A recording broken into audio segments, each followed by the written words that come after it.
let's begin our discussion of the characters in The Journey to the West.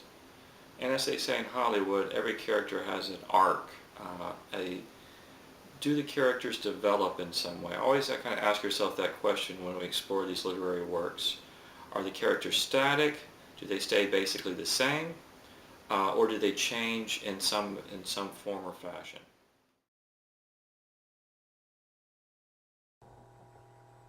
So let's look at the characters of The Journey to the West. And this is going in the order of the picture here, left to right. So on the left we have Zhu Baje, or Idiot Pigsy. And then we have, of course, kind of the star of the show, really, is the Monkey King, Sun Wukong, also called Pilgrim, the Great Sage, and Monkey Aware Vacuity. Then we have the monk, Tripitaka Tong, the master of the Tong monk. And then we have Sandy, or Friar Sandy, or Sha Monk. And then kind of behind Tripitaka we have the White Horse Dragon, more of a minor character really, and not pictured there, but very important as the spiritual deity that protects and guides over them is Kuan Yin, whom we'll discuss a little bit later.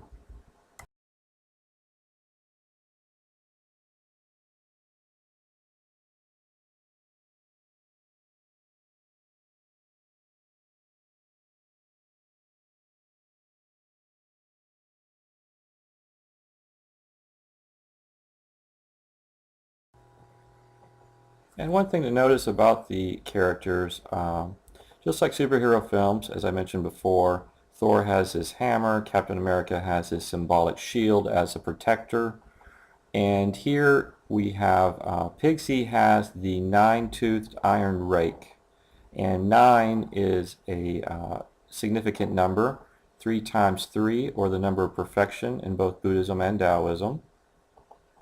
The Monkey King, and also actually with Pigsy, the iron rake, you can interpret that different ways, but think of the term muckraker, is in Buddhism this idea of the lotus that floats on the surface of the water, but beneath is kind of nasty down there, and the muck and the dirt and the grime. So purity and good things can come from something that is not so good. And that kind of fits with some of the comic elements and vulgar jokes in the work itself. So,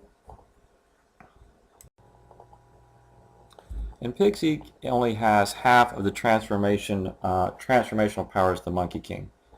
The Monkey King has 72 transformations. Pigsy has half of that, 36. The Monkey King has a magical staff. That's his weapon of choice. And it can change sizes, transform just like he can. It's a very powerful weapon. In addition, the Monkey King has this kind of gold diadem that he wears on his head, and this is so that the monk can keep him in line, can control him. He is a monkey after all.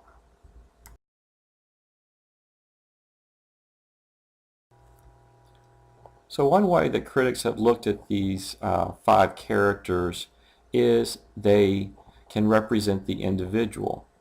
So, for example, the monk represents the spiritual part of an individual. The monkey is representing the mind in particular, sometimes the heart. Now, in Buddhism, you have this concept of the monkey mind, so that your thoughts are always racing like a monkey. You can't control your thoughts. You're worried about the future. You have regrets about the past. So in meditation, you try to silence that monkey mind to find that stillness and calm within. Pigsy, with his great sexual and physical appetites, he's always wanting to drink and to eat, represents the body, and that's very difficult to control. And then the sand monk, a little bit more ambiguous. You can see him as representing the connection to the earth, the kind of glue that holds the group together, that holds the individual together. And then the white horse can represent the will. And one thing critics have noticed is that the monk is really the spiritual center of the group, but he's kind of boring. He seems almost too passive, too inactive. And that kind of goes with this Buddhist idea of detachment, not to be attached to emotionally to results. You can kind of think of the monk in some ways as Jerry Seinfeld if you watch that old TV show. And then you have characters like George and Kramer who are representing more the monkey and Pigsy and that kind of manicness and those appetites and worries and those types of things. Another way of viewing these five characters is they are representing, again with Chinese culture in the Ming Dynasty, this issue with balancing the needs of the individual versus the needs of the group. And we also see this theme a lot in pop culture. Movies like the X-Men or Guardians of the Galaxy, where you have this kind of ragtag group of characters who have to unite for a common cause and get past their own particular issues. We have the upcoming Denzel Washington movie, The Magnificent Seven, which is a remake, Western, which is actually based on a samurai movie called The Seven Samurai. And that also explores some of those themes.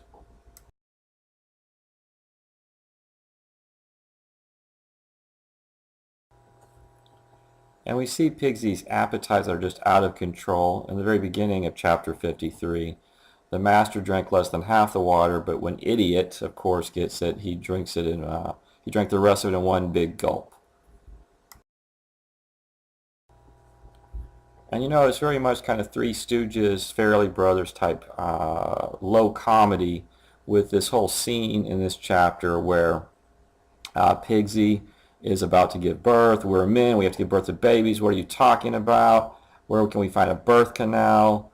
And you have the Monkey King, you know, a ripe melon will fall by itself. When the time comes, you may have a gaping hole at your armpit and the baby will crawl out. So we have that kind of twisted sense of humor there.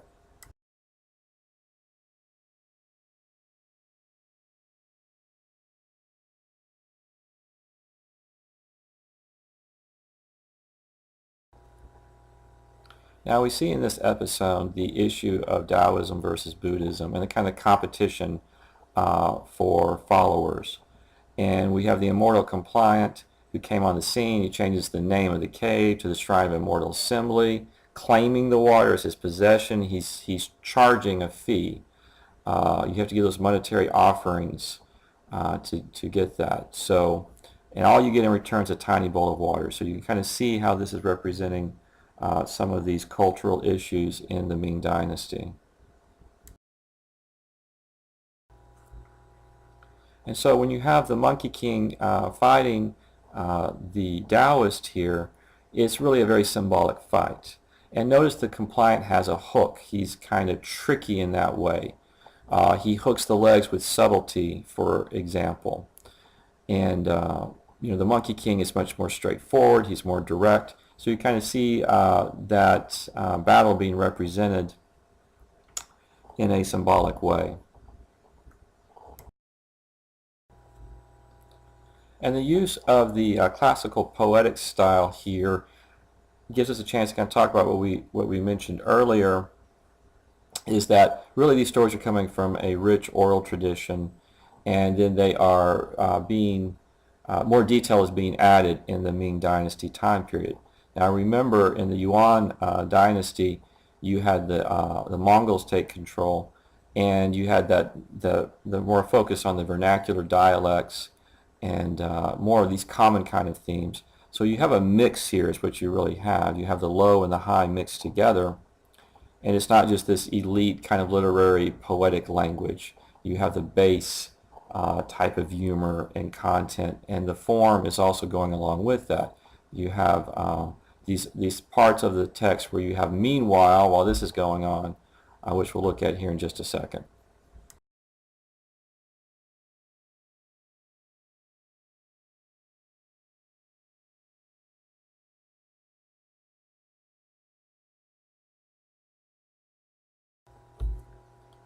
And man, when they have that cure for this pregnancy, boy, it's pretty scary out there, very vulgar. And you know, in the whole overall story arc, at the very end of this work, which we're not reading, Idiot does not attain Buddhahood like some of the other characters. So instead, he's the one at the very end who is able to eat the food left at the altar, kind of the leftovers. Kind of like he has an infinite golden corral buffet at his disposal.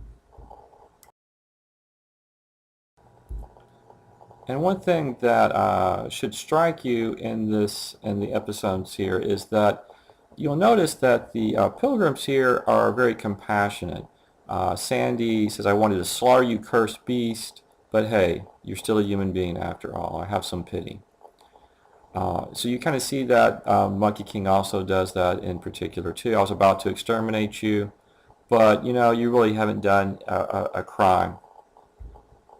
And this again represents the ideals here of Buddhism.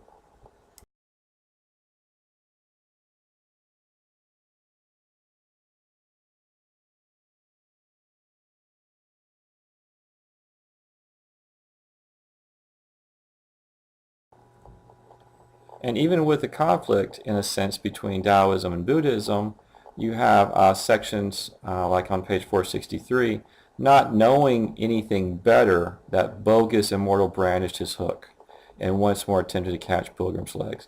So you can be on the wrong path, but again, it doesn't mean that you should die for that fault in your thinking. So you kind of see this concern again with trying to harmonize all of these different perspectives. Now, with the Nation of Women episode, you really see in particular, in a kind of symbolic way, is trying to control your own desires. This in the spiritual sense of controlling the body and the physical desires. And you have that kind of note there. All of you must take care to behave properly. Keep your desires under control. In Buddhism, you have this notion of desire is suffering, and it leads you in the wrong direction. And it's this totally comical scene there with the human seeds are coming, with all these women coming out. It kind of reminds you perhaps of other works like the Amazons, for example. We have the Wonder Woman movie coming up not too far in the future.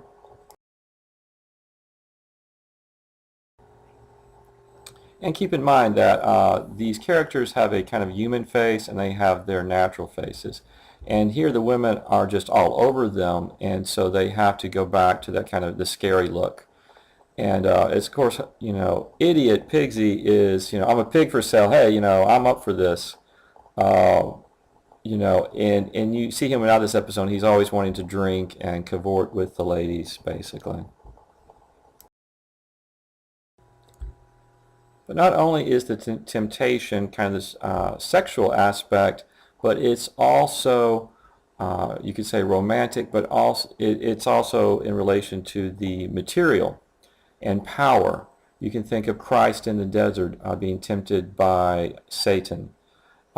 Here we have this, the monk can take an empire, the wealth. He can become the live-in husband, and this becomes a big kind of debate in this episode.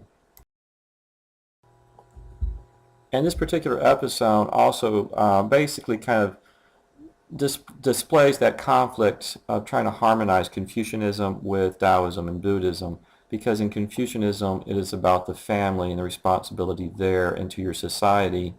And again, with this journey, the monk is having to leave behind society. You're having to kind of leave behind the family if you're going to go out and retreat to the self and to meditate. So you kind of see these issues being played out in front of us symbolically.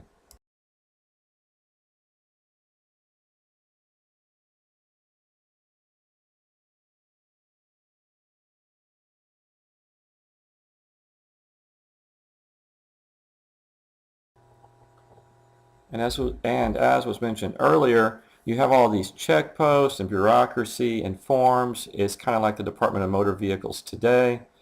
And that comes up on page 468, and you see this concern with the travel scripts and those issues.